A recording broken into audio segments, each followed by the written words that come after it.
लेकर के राक्षस चल लगे और रानी पवन देखा अपने सखिए से मिली है।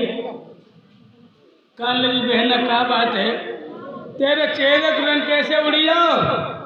जवाब दिया कि तुम तो आगे चली आई हो, तो एक बंधन हमें पछाड़ दिया। अब बहना अच्छो ना लग दो, घरे चलो। तो रानी पवन रेखा सखी निशान घरे चली गई। इधर क्या हुआ लोगों, धीरे धीरे समय गुजर रहा है। अरे पवन कुंवर आई भवन बीत गयो दशमा।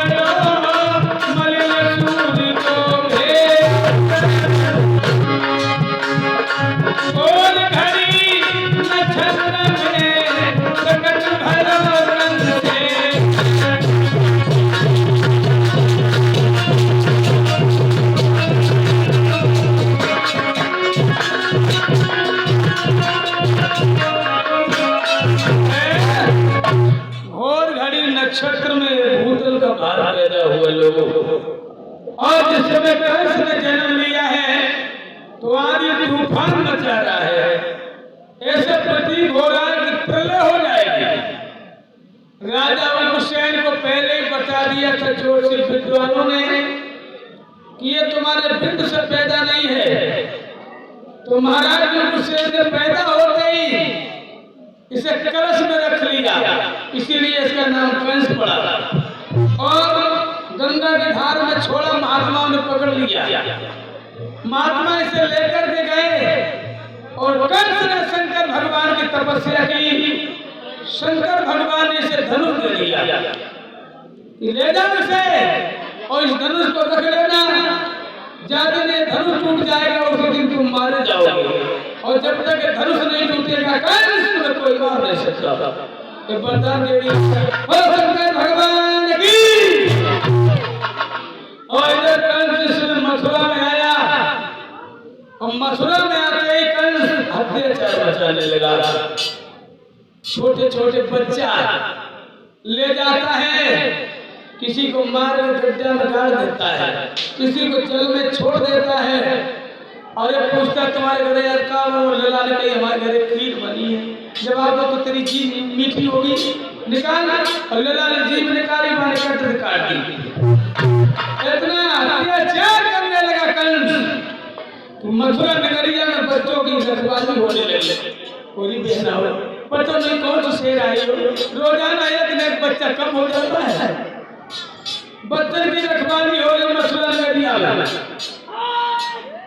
और इधर कंस के साथ में 18 गुंडा रह रहे हैं, जिनके हाथ में लाठियां हैं। नौजवान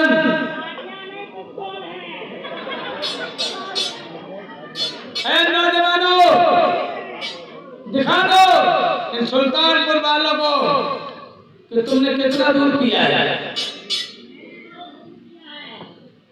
दिखा दो तुम्हारे समान कोई पहलवान है।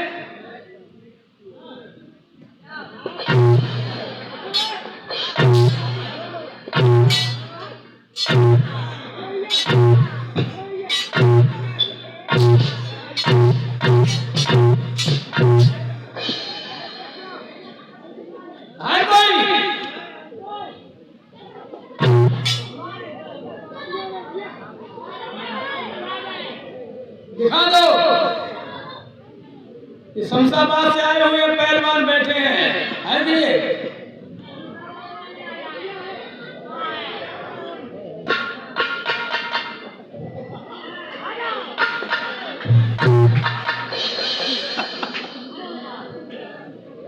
पहलवान दिखा दो इन्हें।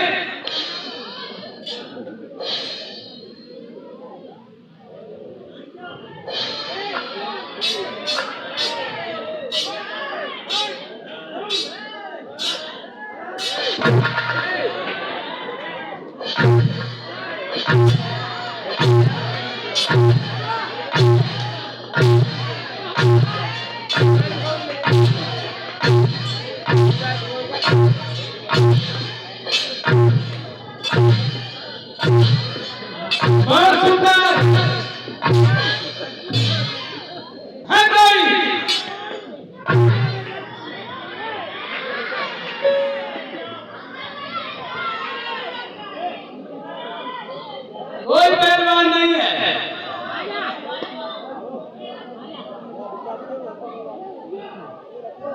इधर बारी बारी बालाएं दूध दही लेकर के मथुरा में जा रही हैं। कंस ने रास्ते में रोक लिया। नौजवानों, इनसे पहले बच्चे पूछो।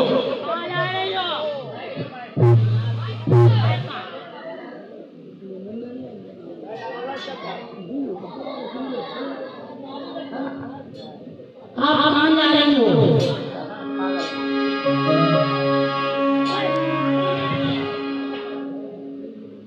बोलो कहाँ जा रही हो?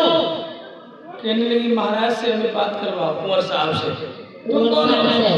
मैं यहाँ का गुंडा हूँ। गुंडा हो? गुंडा। अपनी टोली अंदर तुम बात मत जाओगी अगर ज्यादा बात करोगी। ऐसे पूछो, इनकी शादी हुई है, कुंवारी है ये? तुम्हारी शादी नहीं हुई? हमारी शादी हो चुकी है गोकुल में। गोकुल क्या बताओ? गोकुल में कोई लड़की नहीं मिलो। ये देखो शादी नहीं रहती, हम गोकुल में चली गई ना। अरे तुम्हारा तुम्हारी की लड़कियां देखो कोई तो सुंदर तो लड़कियां नहीं तो बाबा हम गोकुल हो गई ना। सुनना है तुम्हें तुम बहुत बातें कर रहे हो। सुबह बता जाता खराब हुई क्या बताओ? गोकुल में जाओ, ट्रेन से जाओ, साइकिल जाओ, गंगा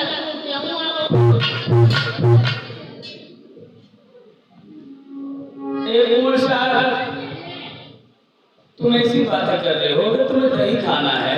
हाँ तो गाली क्यों दे रहे हो? तो हमें दही खवाए। और क्या बोल रही हो? अरे दहिया राजा लगे हमें गाली लगे।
पसंद नहीं है बनती?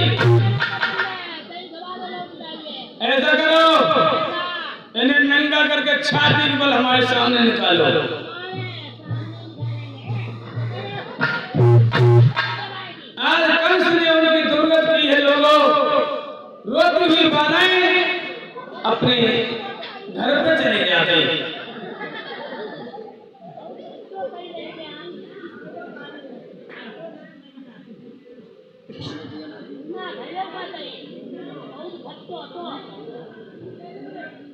इधर सुबेरा हुआ, गरीब जनता राजा हुसैन की सभा में पहुंच गए। महाराज की जय हो। महाराज अब तो रक्षक ही भक्षक बन गए हैं। राजा हुसैन कहने लगे, मतलब जवाब दिया, तुम्हारे जरा कंस ने जो किया है सो बताने के लायक नहीं है। बाईस में महाराज हुसैन ने कंस को बुलवाया, बेटा कंस, पिताजी के चरणों में कंस का प्रणाम स्वीकार हो। कौन सा कोई आशीर्वाद दूं? क्या बात है पिताजी? तुम आशीर्वाद के लायक नहीं हो। हमारे अंदर कौन सी कमी है जो आशीर्वाद के लायक नहीं है? देख रहे हो ये सब जनता बैठी है, मैं देख रहा हूँ बहुत बड़ी जनता बैठी है। ये सब इतने लोग तुम्हारी शिकायत लेके आए। अरे हमारी क्या शिकायत है? कल जो मथुरा में दूध दही लेकर के बालाएं आती थी, हाँ हाँ, उनके साथ में तुमने क्या किया? हमने उनके साथ कुछ नहीं किया। थोड़ा कुछ दही खा लिया तो क्या पूरा किया है? खाने की चीज है। कल शेर और बकरी का रिश्ता होगा जनता और राजा का। हाँ हाँ होता है। अगर शेर मन को उधार डालेगा तो छूटेगा कहाँ?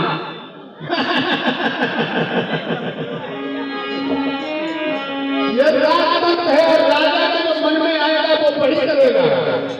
चलो हाँ राजा वो मर जाए, जगत को जनता बोले, और तुगिल घोर बेईमान मरे जो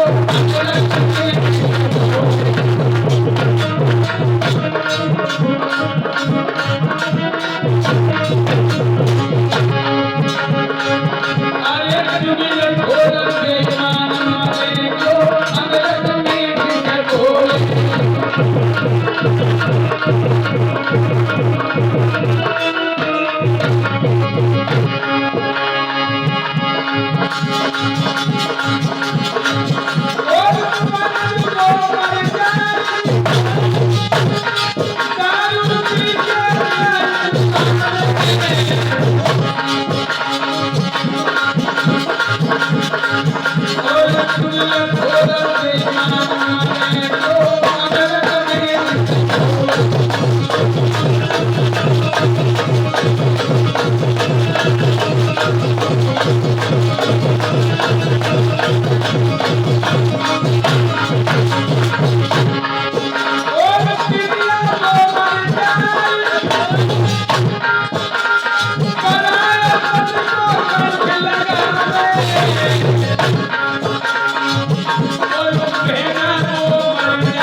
तुम्हारे उपदेश सुनने की कोई आवश्यकता नहीं है। जब तुमने उपदेश इतने सुना दिए, अब इसका मतलब है तुम राजा बनने के योग्य नहीं हो।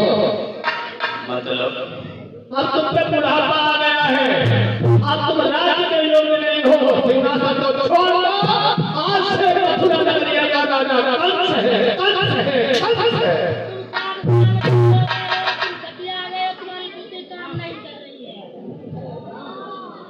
या तो मतलब हम पे बुढ़ापा आ गया है। बिल्कुल तुम कच्चे का नीचे कर लीजिए ऐसे बात।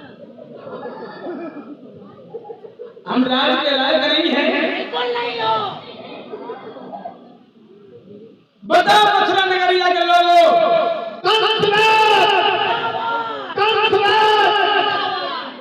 उतर जाइए सिंहासन से। सन्नाटा छा गया। कंस के साथ में जो गुंडा थे दोनों हाथ उठाते बोले कंस का जिंदाबाद। कंस ने राजा हुसैन को जेल में डाल दिया, पूरा राजा बन गया। और जिसने राजा बना है कंस को क्या होने लगा लोगों।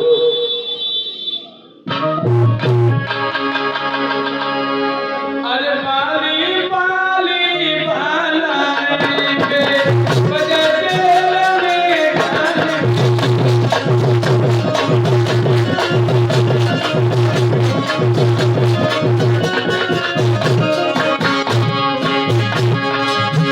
अरे पुनियों यार मंदिरों में गाँव के अदबारी गाने लगी।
कंस के शासन में ऋषि मुनि को ब्राह्मण कान तले अंगुली करके बैठ ले।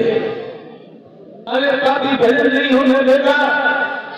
कंस ने आदेश कर दिया, आज कोई बेटी भवन प्रधान नहीं बचाएगा, केवल कंस की पूजा होगी।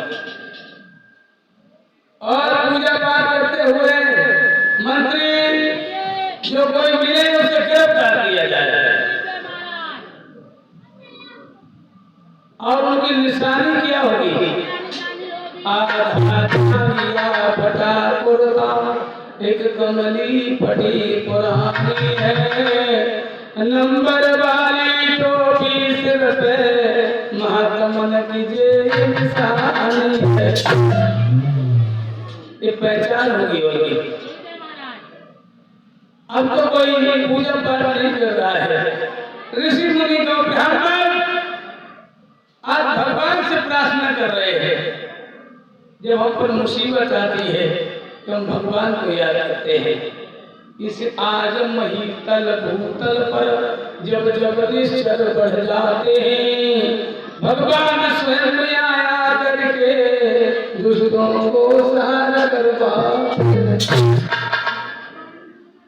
गोस्वामी तुलसीदास ने लिखा है रामायण, जब जब होई धर्म की हानि पारही असुर अलम अभिमा तब तक प्रभु धरि निधि शरीरा और कृपा निधि सज्जन मीरा।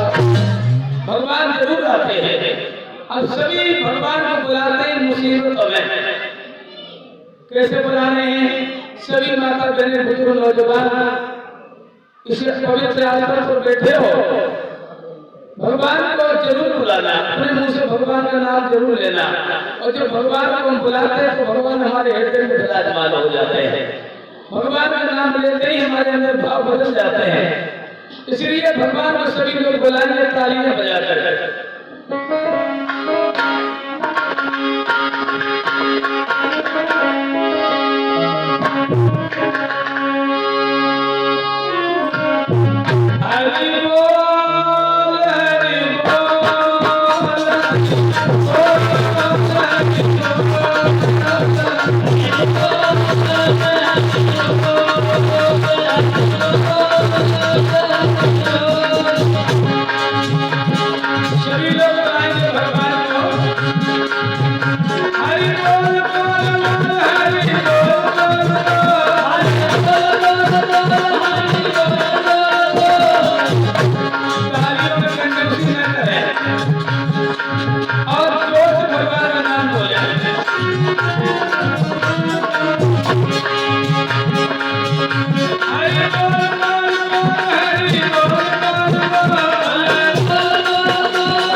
भगवान को याद किया है।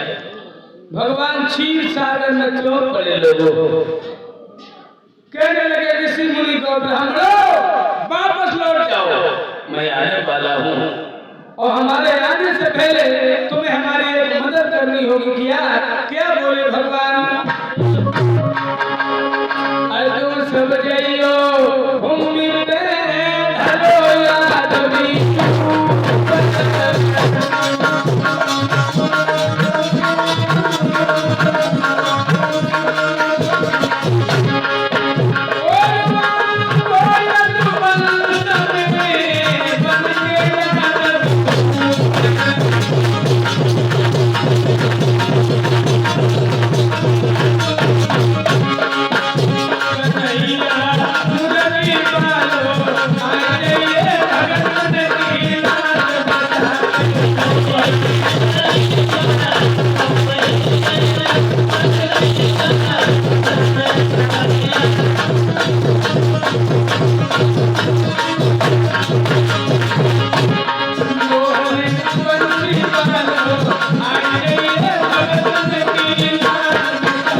इस